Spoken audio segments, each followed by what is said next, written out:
Welcome to the Slop Temple. We pray this video helps. You begin by picking the right mode for the task. This matters because functions differ. Once done, set angle unit to degrees or rad and choose display precision. Now, enter the first expression using parentheses to preserve order of operations. Press equals when the whole expression is present. Make sure to use decimal points for fractional values and avoid hitting operators twice. You'll save time by verifying the screen readout as you type. You now apply complex functions. Select sin, cos, or tan and verify degrees versus rad before calculating, because results change. Once done, use pi and e for precise constants and store intermediate values in memory with m plus or m so you can chain steps without retyping.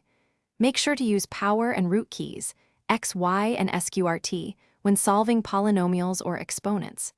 If numbers get large, switch to scientific or engineering note. You finish by verifying critical results. Recompute 1 or 2 steps manually to confirm. Once done, clear memory and record final numbers. Export to a file or write them down. Make sure to reset the calculator if the display behaves oddly and use the clear C and all clear AC functions to remove partial entries. If a result seems wrong, check mode, parentheses, and angle unit first. This single troubleshooting check solves most errors quickly.